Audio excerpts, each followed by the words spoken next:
할렐루야! 한 주의 시작을 기도로 하는 여러분들을 주님의 이름으로 축복하고 환영합니다. 오늘은 19일 사도행전 6장 1절부터 7절.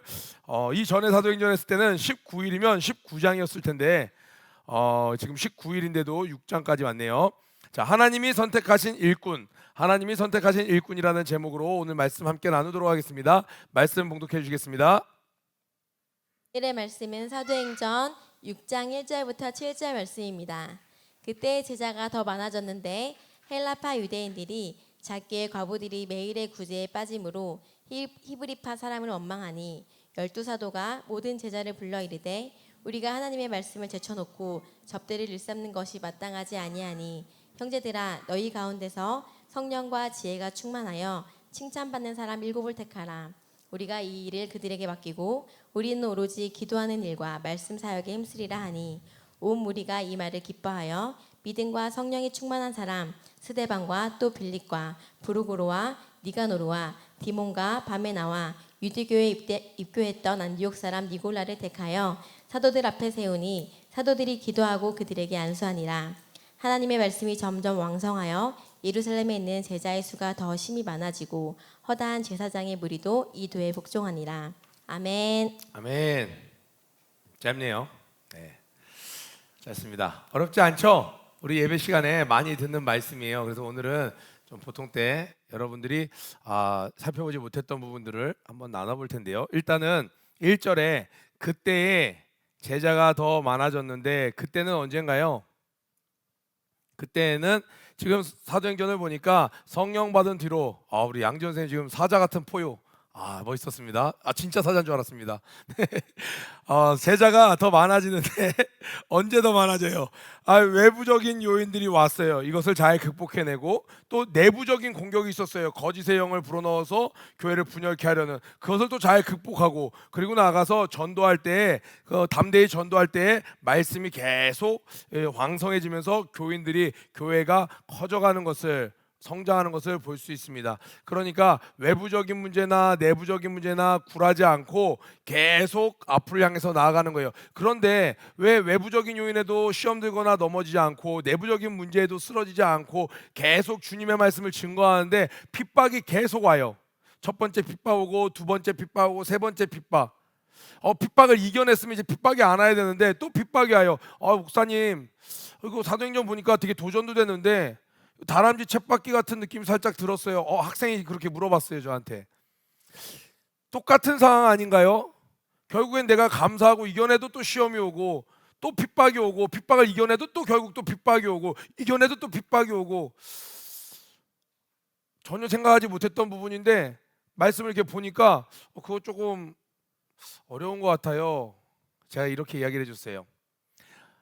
이 땅에 있는 동안에 악한 것은 우리가 감사를 하고 시험을 이겨내고 외부적인 문제를 환난을 이겨내고 내부적인 그런 시험도 이겨내고 계속해도 시험이 와. 근데 변하는 게 있어. 이 컨셉은 똑같은 것 같은데 변하는 게 있어. 어떤 게 변하냐? 내가 성장해. 처음 교회가 태동했을 때 예수의 제자들이 이제 막 모여서 성령 받았을 때와 이제 점점 시간이 지나서 여러 가지 환난 핍박 그 가운데도 오직 예수 복음이 진격되어져 갈 때 이 제자들은 이제는 더 이상 세상이 감당할 수 없는 그들을 따르던 식사를 제공하던 먹을 것을 대고 장소를 제공하고 사도들의 심부름하던 그런 사람들은 이제는 하나님이 인정한 집사가 되어서 사도들의 능력을 동일하게 일으키면서 온 지역에 전도를 하는 놀라운 그러한 일꾼들이 되어가 내가 변해가는 겁니다. 여러분이 신앙생활하면 어떻게 보면 1년 동안에 교회 스케줄이 똑같아요. 성탄절 있고 추수감사주일 있고 수련회 있고 수련회 준비될 할 때 되면 육체적으로 늘 고나고 또 힘든 일이 있고 또 여러 가지 문제들이 늘 발생하고 같은 일이 반복되어 가는 것 같지만 그날에 주님 만날 때에 똑같은 일상 반복하다가 그러니까 전 좀 지혜롭게 세상에 있다가 나중에 한 5년 뒤에 올게요. 저는 나중에 돈 벌고 올게요. 저는 성공하고 올게요. 그때부터 와서 내가 간다는 것도 장담할 수 없고 우리는 내일 일을 알 수 없기 때문에 설령 내 계획대로해서 그때부터 와서 간다 할지라도 그때부터 해서 주님 만나는 것과 오늘부터 주님을 따라가서 주님을 만나는 것 그날에 뭐가 다르냐? 주님을 만날 때 너무 놀라는 거예요. 와, 주님 이런 분이실 줄 알았어요. 그런데 저 주님 많이 닮았죠? 이렇게 말할 수 있게 되는 거예요. 그런데 나중에는 주님 이런 분이실 줄 몰랐어요. 그런데 전 주님과 너무 다른 것 같아요. 완전히 다른 겁니다. 그러니까 여러분, 지금 이런 매일매일 반복되는 것들이 우리를 성장케 한다는 것을 기억하시길 바랍니다. 그때의 제자가 더 많아졌는데 헬라파 유대인들이, 그러니까 말씀이 증거되는데 오순절 때 그 전 지역에 퍼져 있던 디아스포라, 흩어진 자들을 통해서, 또 그들을 통해서 하나님을 믿게 된 이방인들, 그러니까 아수르와 뭐 이렇게 해서 쭉 바벨론과 흩어졌던 디아스포라가 그곳에서 회당을 처음에 만들고 하나님을 섬겼죠. 6월절만 되면 이들이 모여들었어요. 그런데 그 디아스포라가 신앙생활하는 모습을 보고 변화된 이방인들 또한 개종을 하고 이 6월절 때 다 모여들었어요. 예루살렘에. 그곳에서 오순절 사건을 경험하고 나서 이들이 다 회심한 자들이 다 기독교인들이 되었습니다. 그러니까 헬라인들도 많이 있었던 거예요. 그들이, 헬라파 유대인들이 자기의 과부들이 매일의 구제에 빠짐으로, 매일매일 구제하는데 빠짐으로 히브리파 사람을 원망하니, 히브리파 사람은 아브라함의 후손들, 그러니까 오리지널 유태인들, 이스라엘 사람들을 이야기하는 거예요. 이방 사람들이 와서 같이 예수님을 따르는 제자가 되었는데 봤더니 이 헬라인 과부들만 뭔가 제껴놓는 것 같은 거예요. 그랬더니 뭘 했다고? 동그라미 진하게 보세요. 원망하니. 교회가 지금 어떻게 하고 있어요? 성장하고 있는데 그 안에서는 원망하니 이렇게 돼 있는 거예요. 자, 여러분, 이 문제를 한번 잘 생각해 봅시다. 여러분이 성장할 때 문제가 생깁니다. 여러분이 사업이 갑자기 확 커져요. 그럼 이전에 신경 쓰지 않아도 될 문제들이 생겨요.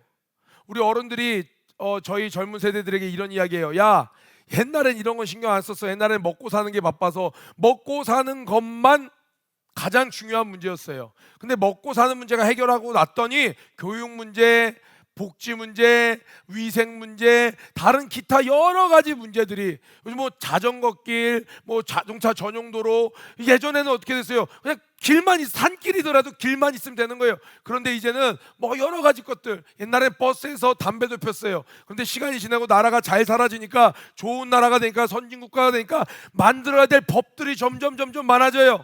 그러니까 이걸 아는 사람은 어떻게 생각해야 되냐? 문제를 친구 삼는 거예요. 부흥하게 되면 거기에 따라서 문제들도 많아요. 그런데 그 문제는 악한 것에 시험으로 오는 문제가 아니라 내가 경험해보지 못했던 세계로 나아가기 때문에 경험하게 되는 문제예요. 그렇기 때문에 믿음의 사람은 문제를 친구 삼는 겁니다. 목사님 설교 시간에도 늘 이야기하시죠. 우리 교회는 문제가 없어. 어떤 문제가 없어요? 나를 넘어뜨리는 문제는 없어. 그러나 나는 문제를 친구 삼는 사람이야. 왜? 교회가 점점 성장하니까, 자녀들이 점점 성장하니까 내가 이전에 경험해보지 못했던 문제들을 맞닥뜨리면서 생기는 그 문제, 그거는 곧 나의 친구 삼으라는 거예요. 그렇게 하기 싫은 사람은 그렇게 머물라는 거예요. 그럼 교회 성장하지 마. 그렇게 조그맣게 있어. 그냥 가난하게 있어. 아무것도 신경 안 써도 돼. 너 가난하면 매일매일 먹을 것만 고민하면 돼. 성장하고 자녀들을 교육시키니까 나라를 위해서 내가 무엇을 할까? 교회를 위해서 내가 무엇을 할까? 이 가문을 위해서 내가 무엇을 할까 고민하게 되고 그 문제들을 맞닥뜨리게 되는 거예요. 제가 왜 이렇게 장하게 이야기를 하냐? 신앙생활을 제대로 시작한 우리 친구들 있죠? New Life, 새로운 인생을 시작한 친구들이 문제들이 막 생기는 거예요. 이전에는 친구들이랑 욕하면서 지내는 게 문제가 없었어요. 그런데 이제는 그 친구들이 나를 원망해요. 내가 욕을 하지 않는다고, 이쁜 말을 한다고, 내가 주말마다 같이 옷 사러 다녔는데 교회에 간다고. 여러분, 새로운 인생을 살 때 새로운 문제들이 오는데 이 문제들을 기도하지 않으면, 아, 문제가 생기니까 내가 지금 잘못된 길로 가고 있나 보다. 다시 예수 안 믿어야지. 아, 내가 큰 사업을 벌리려고 그러니까 문제가 막 두려울 정도로 문제들이 막 쌓이는 거예요. 그러니까 괜히 내가 오지랖 넓게 사업을 벌렸네. 접어야지. 내가 충만해서 감동받아서 찬양제를 해보려고 그래. 부흥제를 해보려고 그래. 그러니까 이런저런 막 학부모님도 전화도 오고 막 해결해야 될 일이 많아요. 아유, 하지 말아야겠다 가 아니라, 성장할 때 성장통도 있습니다. 성장할 때 많은 문제들이 와요. 여러분이 충만한데 뭔가 문제들이 막 생겨요. 그거는 해결해야 될 문제입니다. 피해야 될 문제가 아니에요. 아멘. 그러니까 얼마나 감사해요. 초대교회 때 그 충만하고 그 막 매 맞고 협박하고 해도 굴하지 않았던 그 충만했던 교회에도 원망이 생겼다라는 거예요. 왜? 교회가 막 커져가니까, 사람들이 많아지니까, 새 친구들이 많아지니까 원망이 터져 나올 수 있는 거예요. 그거를 원망하지 마 하는 게 아니라 이거를 충만한 자들이 지혜롭게 해결하는 장면을 볼 수 있습니다. 열두 사도가 모든 제자를 불러 이르되, 그러니까 보세요, 열두 사도가 교인들을 불러 모아 이르되 이러지 않았죠. 학생들을 불러 모아 이게 아니에요. 그때 있는 교회는요 다 전원 제자예요. 전원 제자. 제자들을 다 불러 모아 이르되 우리가 하나님의 말씀을 제쳐놓고 접대를 일삼는 것이 마땅하니 형제들아 너희 가운데 성령과 지혜가 충만하여 칭찬받는 사람 일곱을 택하라. 자, 가로쳐 보세요. 성령과 지혜가 충만하여 칭찬받는 사람 일곱을 택하라. 그러니까 하나님의 일꾼이 되려면요 하나님께 인정받아야 되고, 두 번째로 칭찬받는 사람이어야 돼요. 성령이 충만한 것은 하나님께 인정받은 것이죠. 사람에게 칭찬받는 것은 사람들에게 인정받는 것이죠. 우리 학생들이 교회 생활할 때 이걸 좀 명심했으면 좋겠어요. 교회 선생님에게, 전도사님에게, 목사님에게는 칭찬받는데 학교 생활을 엉망으로 해. 그래도 저 충만해요. 예수님 사랑해요. 넌 예수님을 사랑하는 건 인정해, 존중해. 넌 하나님 일꾼이 될 수가 없어. 너가 사람들에게 인정받지 못해. 동네 아저씨에게, 동네 어르신들에게 침 탁탁 뱉고 인사도 안 해서 인사성이 좋지 않아. 학교 선생님에게 예의가 없어. 수업 시간마다 자. 매일 지각해. 미안한데 너는 일꾼은 될 수 없어. 그냥 예수님 사랑하는 자녀는 될 수 있어. 우리 학생들 이거 도전되지 않나요? 정말 주님의 일꾼 되길 원한다고 하면서 사람들에게 칭찬받는 거, 그게 뭐가 중요합니까? 네가 일해야 될 대상이 그들이야. 네가 섬겨야 될 대상이 그들이야. 그런데 그들에게 인정받지 못해. 아무것도 할 수 없는 거예요. 그래서 아직 늦지 않았어요. 오늘부터라도 학교 선생님께 인사 잘하고, 부모님께 인사 잘하고, 말씀 잘 듣고, 순종하고, 여러분의 삶에 어긋나는 일이 없도록 하세요. 적어도 시간 약속하면 잘 지켜보세요. 뭐 내라고 하는 거 좀 잘 내보세요. 학교 오라는 시간에 한번 잘 가보세요. 그것만 잘해도 중간 이상 가요. 그것 때문에 발목 잡혀서 하나님의 일을 못하는 일은 없게 됩니다. 기본에 충실하는 여러분 되길 축복합니다. 우리는 오로지 기도하는 일과 말씀 사역에만 힘쓰리라 하니 온 무리가 이 말을 듣고 기뻐하여, 이시세 목사님께서 이 말씀해 주셨어요. 주의 종들 기도와 말씀에 집중해라. 그런데 사실 성도들도 이거를 기뻐한다. 제가 조금 신방을 줄이고 제가 기도와 말씀에 전무하겠습니다 하면 사람들이 막 서운해하고, 목사님 왜 그러십니까? 이럴 것 같죠? 전혀 그렇지 않습니다. 정말 주의 종이, 전도사가, 목사가 기도와 말씀에 전무하겠다고 하면 교인들은 사실 박수 치면서 기뻐합니다. 왜? 우리 목사님이, 우리 선생님이, 우리 전도사님이 그렇게 할 때 내가, 내 영이 살찔 수 있다는 걸 알기 때문에 그들은 기뻐한다라는 거예요. 앞에 있는 다 모아놓고 제자들에게 이야기했어요. 오순절 때 성령 받은 제자들이었겠죠. 그리고 뒤에 나오는 온 무리가 기뻐하는 것은 그 수가 막 더해져 가서 막 교회가 흥황할 때 들어온 사람들이에요. 그러니까 교회 안에 늘 공존하는 거예요. 제자들도 많아지면서 무리도 많아지는 거예요. 여러분들은 어디에 속해 있나요? 제자에 속해 있나요? 무리에 속해 있나요?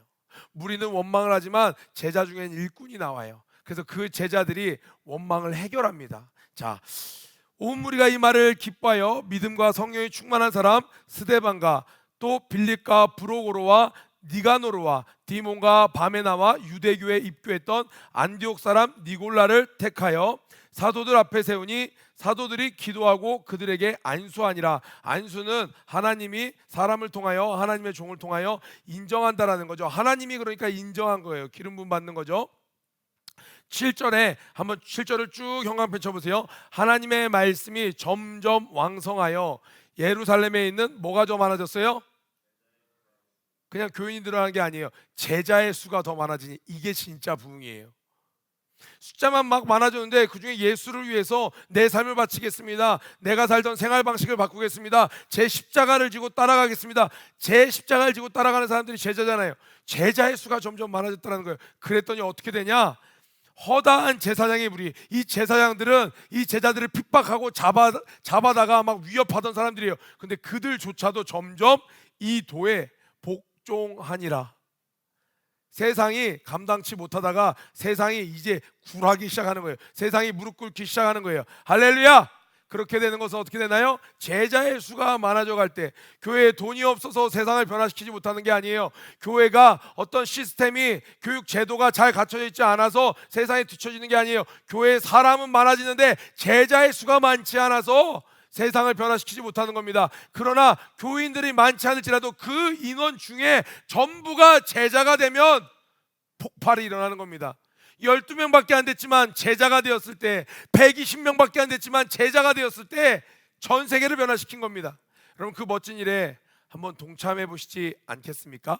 하나님도 오늘도 이 아침에 여러분들을 그 자리에 초대하고 있습니다. 오늘 이 온라인 기도에 어떻게 보면 얼마나 초라합니까? 몇 명 참석하지 않아요. 우리 중고등부 학생들 다 어떻게 듣고 있나요? 물어봤더니 뭐 책상에 한 명 앉아 있어요. 다 어디 갔어 얘들아? 우리 선생님들도 막 여기 막 자연광 비춰주고 막 체조하고 몸을 쳐서 우리가 이렇게 말씀을 듣습니다. 그러나 그런 과정을 통해 우리가 어제보다 오늘 더 제자가 될 수 있다면 하나님의 뜻을 이뤄갈 수 있다는 거예요. 아멘. 교회에 일꾼들이 필요한 이유, 일꾼들은 뭘 하는가? 제가 어제 새벽에 주일 예배 가기 전에 88체육관 앞에 있는 탐앤탐스에서 이 큐티를 준비하다가 노트에 끄적끄적 낙서를 한 게 있어요. 은성쌤, 예. 사진 제가 하나 보내줬죠. 이게 뭐냐면요, 그물이에요. 그물.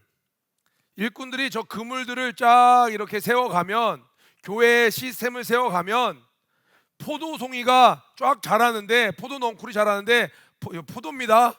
동그라미. 포도가 잘 달릴 수 있는 거예요. 그런데 저 그물을 세워서 이렇게 막대기를 잘 세워주지 않으면 저 포도가 다 땅에 떨어져서 흙에 덮여서 다 썩어버립니다. 그래서 교회에서 중학교 1학년, 중학교 2학년, 중학교 3학년, 고등학교 1학년, 2학년 막대기를 세워주는 거예요. 그러면 거기에 주렁주렁 달릴 수가 있는 거예요. 일꾼들은 뭐라는 거예요? 교회 안에 이런 뼈대들을 잘 세워주는 거예요. 구약시대 때는 하나님께서 이드로를 통해서 모세에게 이야기했습니다. 그런데 신약 성경에는 성령 받은 하나님의 충성된 일꾼들을 통하여 교회에 필요한 제도를 정비하고 시스템을 만들고 제도를 만들어서 교회를 세워갑니다. 건강하게 세워가는 거예요. 목적은 뭐예요? 제도를 위한 제도가 아니고, 시스템을 위한 시스템이 아니고, 포도를 맺기 위해서, 열매를 맺기 위해서 한다는 거예요. 아멘. 그 귀한 일에 나를 불러주신 거예요. 그리고 또 하나 더 나눠보겠습니다. 이 제자들이 이 예수님의 12제자들이 7명의 집사들을 세웠는데, 그 집사들의 이름이 아까 나오죠? 어떤 사람들이었어요? 어디 갔어?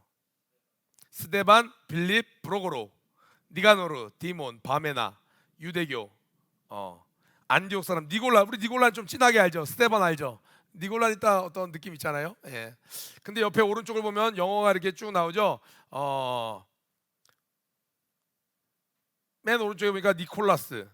인천 성전질 때 그 외국인 친구가 니콜라스였거든요. 예, 니콜라스. 자, 뭘 얘기하는 거냐? 영어 이름으로 익숙하잖아요. 전원 다 7명의 집사를 헬라인을 세웠어요.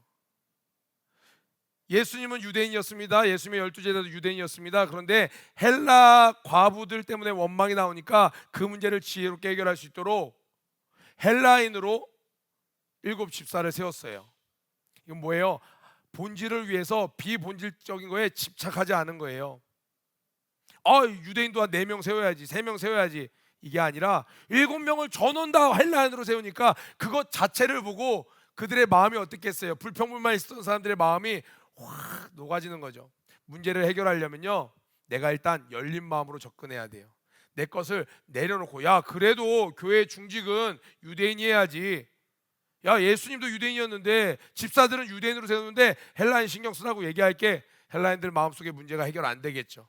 그런데 사도 바로 밑에 7 집사예요. 그 엄청난 직분에 헬라인으로, 이방인으로 7명을 전원 다 채웠어요. 이방인들의 마음이 확 풀리겠죠. 복음이 더 퍼져나가는 거예요. 그래서 우리 교회는 또 폐쇄적인 게 아니라 늘 열린 마음으로 하는 거예요. 또 이렇게 될 때 유대인들의 마음은 어때야 되겠어요? 더 넓은 마음으로 허허탕탕해야 되겠죠. 아닌데, 그래도 헬라인은 아닌데. 여러분들도 그렇죠. 오랜만에 온 친구, 처음 온 친구를 목사님이 반갑게 맞이해줘요. 선생님이 반갑게 맞이해줘요. 그럼 여기서 열심히 하던 친구가 그 섭섭이가 들어가면 된다 안 된다? 안 돼요. 아, 하나님의 뜻을 위해서 내가 잠깐 가리워줘도 저 아이의 이름이 더 불려져도 괜찮아. 하나님이 아시지? 그래서 저 아이가 남을 수만 있다면 그 사람은 제자인 겁니다. 아멘. 오늘 하루 예수의 제자가 되는 여러분들에게 주님의 이름으로 축복합니다. 구호 외치고 아침 기도에 마치도록 하겠습니다. 고 준비 런 앤 플레이 시작. 모든 일에 전진해가는 하루의 제자 한 주간 승리하세요.